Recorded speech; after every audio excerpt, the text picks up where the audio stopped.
उत्तराखंड में आज त्रिस्तरीय पंचायत चुनाव के पहले चरण का मतदान सुबह शुरू हो गया है। यह चुनाव हरिद्वार जिले को छोड़कर राज्य के शेष 12 जिलों के 49 विकास खंडों में आयोजित किया जा रहा है।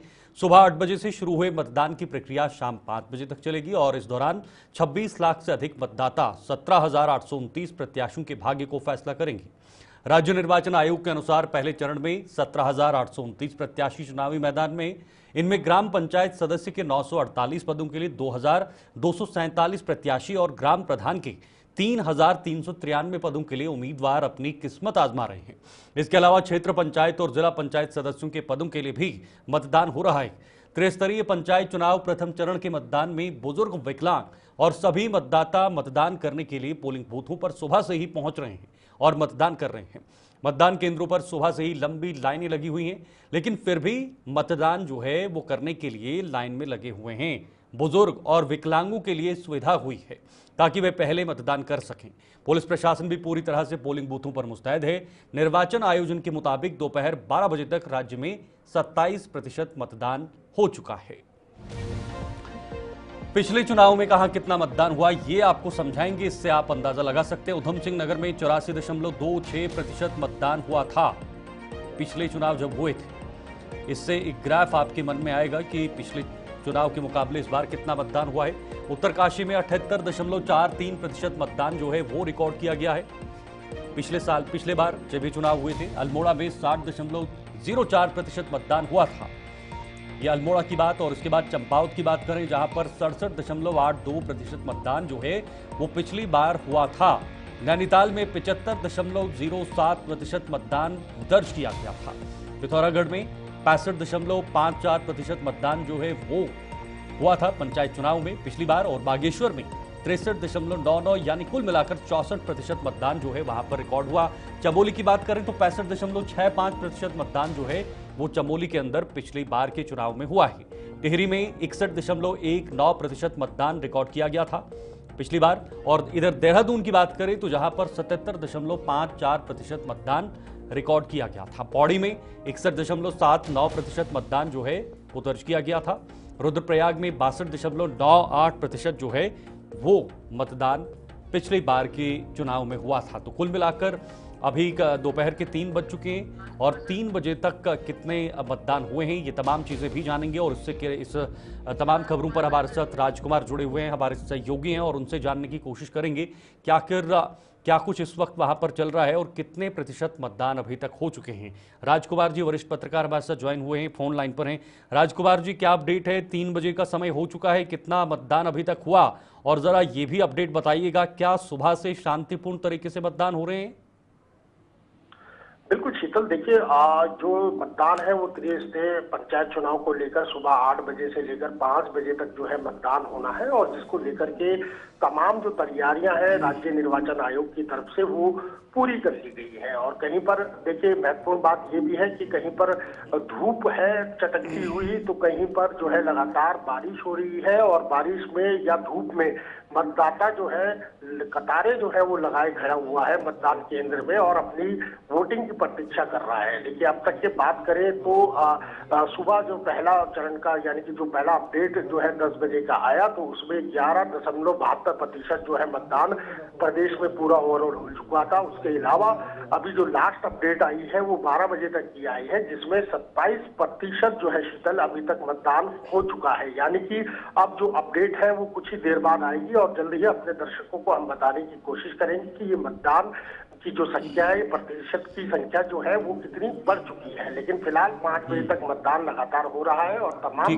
तैयारियों के बीच जो है शीतल ये मतदान किया जा रहा है। प्रशासन अलर्ट है, लगातार निर्वाचन की तरफ से तमाम तैयारियां की गई है। सुबह मुख्यमंत्री पुष्कर सिंह धामी ने भी खटीमा में अपनी परिवार के साथ जो है शीतल मतदान किया है। ठीक है राजकुमार जी, लोगों के रुझान से क्या लग रहा है, क्या संकेत नजर आ रहे हैं? पिछली बार के मुकाबले इस बार ज्यादा चुनाव मतदान होंगे या बराबर रहेगा, क्या लगता है सुबह से जो वहां पर मतदान हो रहे हैं?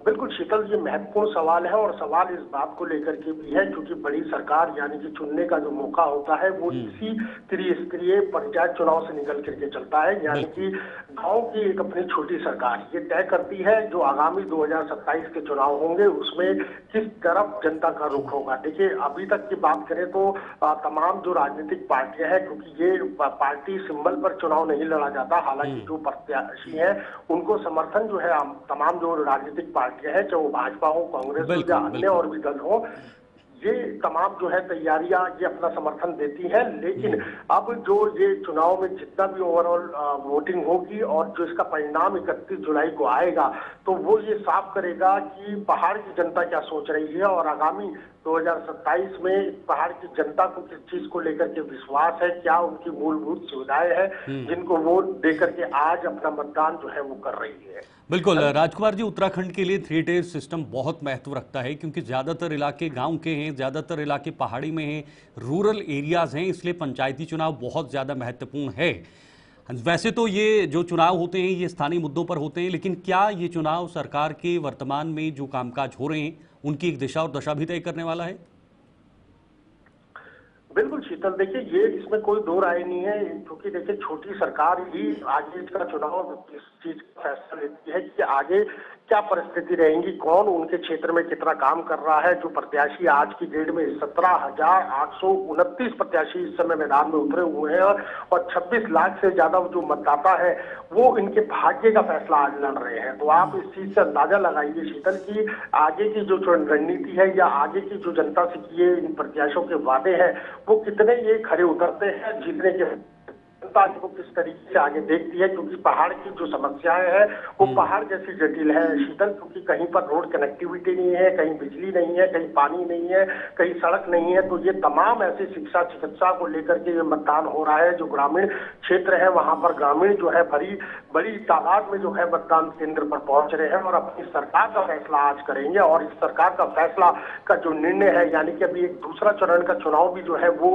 28 जुलाई को होगा, उसके बाद 31 जुलाई को ये तमाम चीजों के परिणाम सामने आएंगे और फिर ये क्लियर हो जाएगा कि पहाड़ की जनता आखिरकार क्या चाहती है और किसको प्रत्याशी बनाना चाहती है। ये फिलहाल भाग्य का जो पिटारा है वो आज शाम 8 बजे तक के बाद बंद हो जाएगा। जैसे मैं बता रहा हूं कि अगला चरण जो है वो 28 जुलाई को है और 28 जुलाई को दूसरे चरण के मतदान के बाद 31 तारीख को पूरी स्थिति साफ हो जाएगी। लेकिन इसमें कोई दो राय नहीं है शीतल की लगातार हम लोग देख रहे हैं कि पहाड़ों पर जिस तरीके से पलायन हो रहा है, पहाड़ों पर जिस तरीके से बेरोजगारी है, पहाड़ों पर जिस तरीके से शिक्षा चिकित्सा को लेकर के वहां के ग्रामीण जो है परेशान है, तो वो उनके लिए महत्वपूर्ण एक ये समय है और इस समय का वो पूरा भरपूर फायदा उठाएंगे और अपने बिल्कुल राजकुमार जी, आपने बहुत इंपॉर्टेंट बात की। उत्तराखंड के लिए ये बहुत बड़ी चुनौती है। पहाड़ों से जो लोग पलायन कर रहे हैं सुविधाओं के लिए, क्या कोई आश्वासन या कोई उम्मीदें हैं लोगों के सामने कि उनको वो सभी सुविधाएं गांव में मिल जाए, वो शिक्षा की सुविधा, स्वास्थ्य की सुविधा, सड़क, बिजली, पानी, बाकी अन्य चीज़ें वो मिल जाएं ताकि पलायन भी आने वाले समय में रुक जाए और जो लोग पहाड़ों में रहते हैं वो वहीं पर रहें और शहरों का रुख ना करें ताकि संसाधनों पर दबाव ना पड़े शहरों के अंदर? बिल्कुल शीतल, देखिए हर कोई चाहता है कि उसके लिए अच्छी सरकार हो, उसका जो चुनिंदा प्रत्याशी है उसके लिए उसकी मनपसंद का काम करे, जो जनता के हित के काम है वो करे। देखिए हर बार हर साल हर 5 सालों बाद इस तरीके के चुनाव होते हैं, चाहे वो त्रिस्तरीय पंचायत चुनाव हो या इसके अलावा विधानसभा हो, लोकसभा हो। तमाम जो मतदाता है वो इसी उम्मीद से वोट डालता है कि उसके क्षेत्र का भला होगा, उसके क्षेत्र में किसी तरीके के जो विकास के कार्य हैं वो आगे बढ़ेंगे। तो ये ऐसे जटिल मुद्दे हैं जिनको लेकर के पहाड़ के जो लोग हैं, पहाड़ की जो जनता है वो इस समय इस बात को लेकर के ही वोट डाल रही है कि उनके क्षेत्र में कितना विकास होगा और ये प्रदेश और खास तौर से जो उनका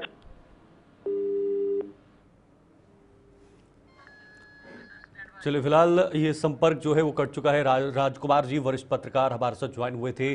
बहुत सारे मुद्दे होते हैं पहाड़ों के अंदर खास तौर पर, और उत्तराखंड में ज़्यादातर लोग जो हैं वो पहाड़ों पर बसते हैं जिन्हें बहुत सारी उम्मीदें सरकारों से होती हैं। हालांकि ये जो त्रिस्तरीय पंचायत चुनाव होते हैं ये डायरेक्टली पार्टी से लिंक्ड या किसी सिंबल पर नहीं होते, लेकिन तब भी लोगों के सामने ये उम्मीद रहती है कि कोई अच्छा प्रत्याशी निकल कर आए जो उनके हक में काम करे, जो उनके हक में आवाज़ उठाए और छोटे छोटे कार्यों को अंजाम दे ताकि गाँव का विकास होगा, गांव का विकास होगा तो पंचायत का होगा, पंचायत का होगा तो पूरे ब्लॉक का होगा, और अगर ब्लॉक का विकास होगा तो जिले का होगा, जिले के साथ साथ पूरे राज्य का, और राज्य के साथ साथ पूरे देश का विकास होगा। और वही ये वर्तमान सरकार की नीति भी है और इसी नीति पर काम भी चल रहा है।